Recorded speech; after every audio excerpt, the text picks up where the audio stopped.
Hi everybody, it's a little coaching corner edition here today, and as promised in a prior video, I'm going to talk a little bit more about the idea of human connection versus or in relation to attachment.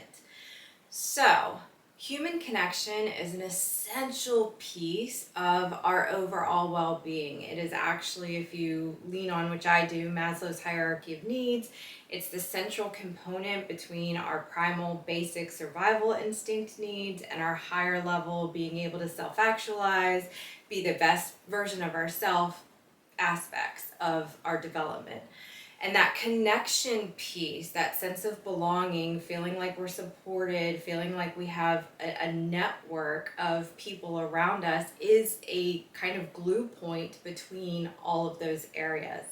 And I think I've noted this in other videos, but based on a class I took, Psychological First Aid with Johns Hopkins University, they found through continuous research that human resiliency is so much stronger after a major natural disaster or a huge traumatic event, like a violent occurrence or something like that on a mass scale.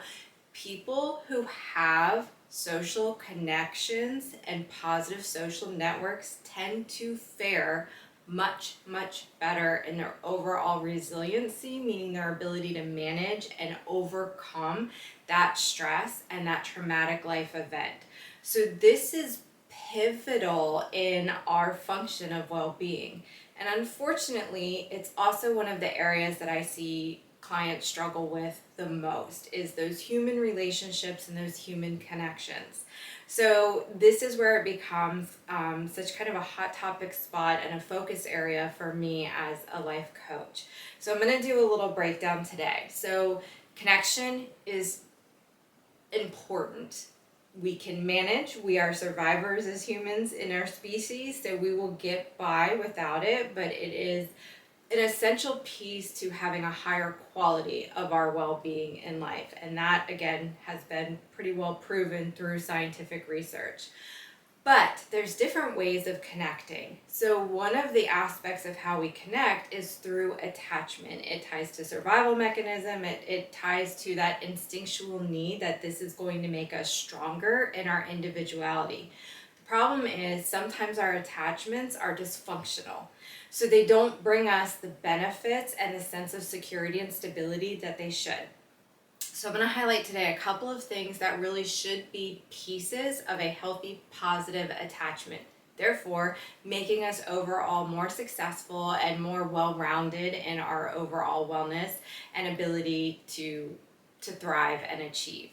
So the first one is to have an attachment where we within ourselves are comfortable and fairly confident, stable, secure in our own sense of self. So basically that means we're not looking for somebody else to fill the space of something that we maybe are lacking. I mean, yes, we need other people to sometimes achieve our hopes and our fulfillments and our dreams, but there's a difference between I need your partnership, I need your compatibility to help build this and make this work, versus I need you because if I don't have you here, I'm not going to be able to manage this emotion, or I'm not going to be able to handle this feeling, and I can't be alone. I can't not have somebody to attach to help me anchor in so that I don't feel so scared and unstable and alone. So those are two very different senses of attachment.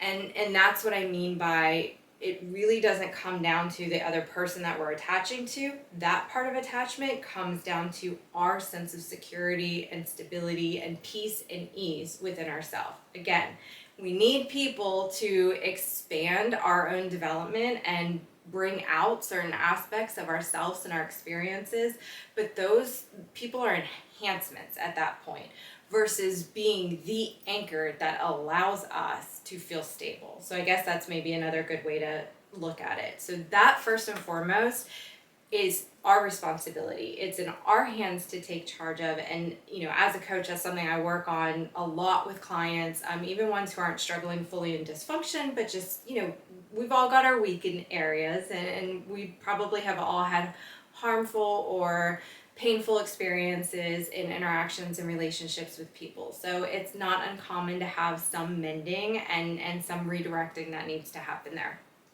But above that, once that work is done, we get into what I consider as a coach the funner part of things. And this is where you get to set the benchmarks for who you're going to connect with and who you're going to invest your attachment into. So those key tips are rooted in two things. I always tell clients I think it's really, really important for you to, outside of a relationship, have a preset idea of your expectations and standards within that relationship and what that other person, qualities, characteristics, things like that. So this is where we get to have fun, because we get to really sit back and say, as I tell clients, if you could wave a magic wand, what would you create? What would that look like?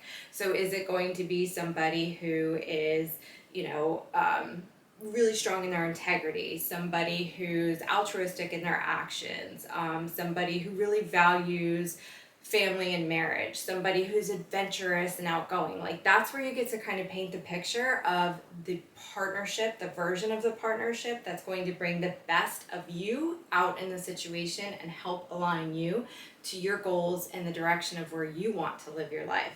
And then the other thing is core values. So this is the stuff that anchors into the foundation. So foundational harmony is one of the most important aspects to a thriving and a lasting long-term relationship or partnership. Not to say you can't have it without it, but when challenges come, when opposition arises, when you have those aligned core values in the foundation, it makes overcoming them and staying united at some level throughout them much more likely. So this is just a little kind of in-depth additional piece to the aspect of connection and how we do use it as humans, which does become to some level an attachment and or partnership within different areas of our lives, business, romantic, all sorts of different things, friendships and stuff like that. So those are some things that you can do to take into your controls and some preset work that you can do for moving forward, especially if you're looking to level up or, kind of redirect some of the connections and attachments that you have in your life.